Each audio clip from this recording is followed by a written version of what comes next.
Hello guys, welcome back to a new video. This is my second video on the God of Politics channel, where I'll be discussing election predictions and just politics in general. My second video for this channel is going to be my prediction for the 2020 Senate election. In 2018, the Democrats had a lot of seats up for grabs, and now in 2020, the Republicans have many seats up for grabs. While the Democrats also do have some vulnerable seats, the Republicans have many vulnerable seats that they're going to have to defend if they want to win the White House and retain the Senate in the 2020 election. So, we're going to start off by filling out all these states. This is my opinion for the 2020 election. So we're going to start off all these states. I think Montana will be another safe state. Steve Bullock, if he had run, maybe it would have gotten a bit closer, but he said he's not running, so it's going to be a safe state. South Dakota, Nebraska, Oklahoma, Arkansas, Louisiana, Mississippi, Tennessee, West Virginia, South Carolina, and Alaska. I would say Kansas, but if Chris Kobach is the nominee, he's a very bad candidate for the Republicans. If he's the nominee, then it could go a bit closer. So I'm not going to put it safe just because of that reason. But then let's put off the safe Democratic seats. I'm going to put Oregon as safe, even though it could get a bit closer. But for now, I'll put it as safe. I'm going to put Massachusetts is safe, Rhode Island is safe, New Jersey is safe, and Delaware as safe, as well as Illinois. So now, with all the safe seats filled out, we have the Republicans at 43 senators and the Democrats at 41. So now we're going to start filling out the likely, lean, and tilt for either way.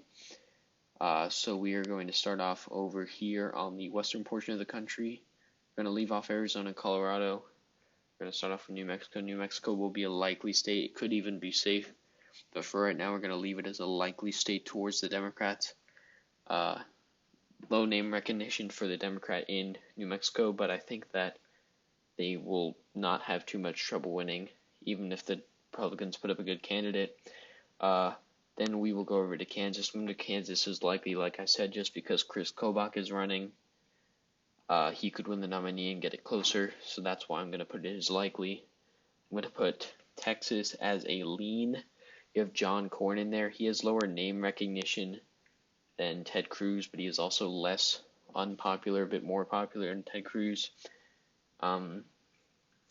He will probably be able to win this seat. The Democrats don't have a good candidate like they did with Beto O'Rourke, so I think that it'll be a comfortable victory for Republicans in Texas. We're going to go over to Minnesota here. I think Minnesota will be a lean state. It is a state that Trump could have won in 2016, and now there's a big Senate election here in 2020. I think the Democrats might have some trouble with this, but overall I think they'll end up getting the victory. I also think that Michigan is going to be a lean state. It's a state that went to victory for Donald Trump in the 2016 election. He flipped it, trended it a lot towards the red. And although Gary Peters has very low name recognition here in Michigan, I think that he'll be able to retain his seat. I predicted last time that Michigan would flip towards the Democrats, so I think because of that reason, they're also going to retain their Senate seat with an even wider margin in the lean margin. Then we're going to go down here. Let's go down to Kentucky. Mitch McConnell, the most unpopular senator in the entire country, does not mean he isn't going to do well in this election. You could even put this as a safe or likely state, but you have Amy McGrath running, will probably be the Kentucky nominee. She's raised a lot of funds. She could make Mitch McConnell get a run for his money. In the end, I think Mitch McConnell will end up winning by maybe 5 points, but I'm going to put it as a lean just because there is a chance. Now, for Alabama here, in a miracle, the Democrats won this state with Doug Jones winning by 2% against a deeply flawed candidate, Roy Moore. Roy Moore could be the nominee again, but it's probably going to be Jeff Sessions, who was the former senator here before he went to be attorney general. Now he's running back for his seat again, and I think because of that, it's going to be a lean state. I don't think there's much chance at all for Doug Jones. You can even put this at a likely or safe state. I think at this point I'll put it at a lean, but I don't think there's much hope for Democrats here. They should probably just give up with Doug Jones. It is Alabama again. We'll go over here to Colorado.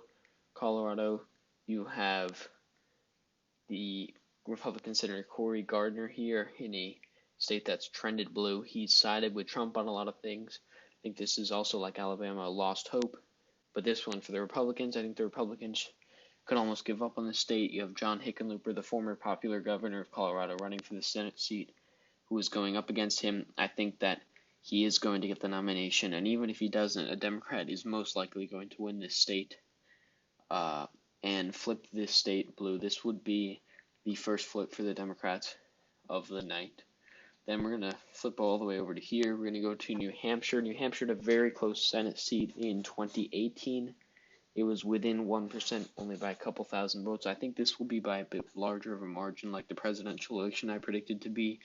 I think it's going to be a close election, a contested election, but I think in the end the Democrats are going to prevail and retain their seat. It's going to be a close election, like I said, but it'll be a larger margin than what the 2016 results were, and the Democrats will end up winning it. Now we'll go down here to Virginia. I want to put this state at a likely, but I'm going to put it at a lean. There's a lot of establishment Democrats here. There's no notable candidates for the Republicans running. I don't think the Republicans will put much of an effort into this state because I think that they just don't see that they can win it anymore. Trump's not popular in the state, and I doubt they're going to flip a Senate seat here too, so I'm going to put that at a lean margin. Then we're going to go all the way down here to Arizona. I think this is the first tilt that I've said. I think Arizona will be a tilt to the Democrats. You have Martha McSally running. She lost an election in 2018 to Kyrsten Sinema, but she became senator anyway. And now you have John Kelly, the retired astronaut, running for the Senate seat. His wife is also in Congress. He's probably going to get the nomination, and it's going to be a hotly contested election in Arizona, in a state that's been trending blue, with the suburbs turning against Trump, and it's just trending blue in general. I think that Democrats will put up a really good fight in this state. I think that they have what it takes to flip it. It'll be by less than 1%. It'll be a very close election. It'll go down to the wire. But at the end of the day, I think it's going to flip towards the Democrats. Then we're going to go over to Maine here. I also do think that Maine is going to be a flip for the Democrats by a tilt margin. Susan Collins, with her vote for Brett Kavanaugh, was very unpopular because of that.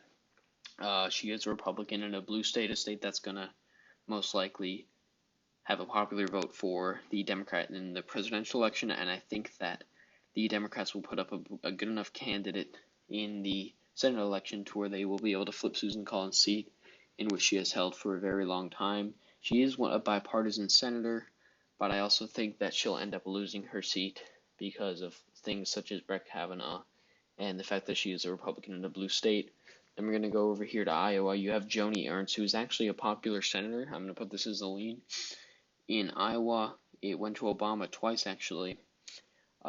It is going to be a hotly contested Senate election. I think the Democrats can put up a good candidate. They could put up a good fight for this seat, but I think right now it'll maybe be 2 to 3 points, not a tilt margin, but a lean margin towards the Democrats. I think they could get this a lot closer than this, or the Republicans could pull away with it, but I think that there's actually a decent chance that the Democrats will be able to win this. But right now, I'm going to put it as a lean towards the Republicans. Then we're going to go down to Georgia over here. I think that the special election will be by a lean margin, and the normal general election, this seat here, will be by a likely margin. I think the Democrats will put up a better candidate for the special election. Like I said, Georgia is a state that has been trending blue. I've said that in the past video. Whether it is going to trend blue yet, like it didn't trend towards Stacey Abrams enough to give her the governor's office. There's a lot of controversy over that, but Brian Kemp is the governor of Georgia. It has been trending blue. Nobody can deny that, but I don't think it's going to trend blue soon enough to where the Democrats will be able to flip the seat. And like I said, the Democrats will put up a better candidate in the special election, which will put it at a lean margin, but I think the Democrats are still going to win this. And now, this is the seat that decides it all. I think that in North Carolina, it is going to be a flip for the Democrats with a tilt margin with Thom Tillis. He is an unpopular senator that is sided with Trump on almost everything. He's very unpopular in the state. This state actually went to Obama in 2008, not 2012. and went to Trump in 2016. It will probably go to Trump again in 2020, like I predicted in my election yesterday against Joe Biden. But I think in the Senate election, Tom Tillis has low name recognition, but for the people who do know him, it is very unfavorable. He's going to have a tough election. I don't know about any notable candidates for the Democrats running yet, but it is still early days. I think they will get a notable candidate, a good candidate, because they know they can be able to flip this seat towards the Democrats. And after that, after all these elections, all these predictions, you will have, in my opinion, 50 Democrats, 50 Republicans. That would mean that the vice president would break the tie. I do not know who's going to win this election. If it were Joe Biden, like yesterday, I said that Joe Biden would win, which would give the Democrats the advantage here. But if Donald Trump wins, Mike Pence would give them the advantage as the vice president, the tie-breaking vote in the 50-50 tie in the Senate. But this is going to be one of the closest Senate elections that I can ever remember.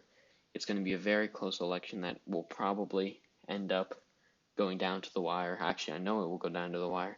And I predict in the end that it will look something like this. 50-50, and yeah, so I hope you enjoyed this video. This was my Senate election for 2020. This is just my opinion. You can disagree. Let me know down in the comments if you do disagree, because it could definitely go either way from this. But this is my opinion. And yeah, like and subscribe, and I'll see you guys in the next video.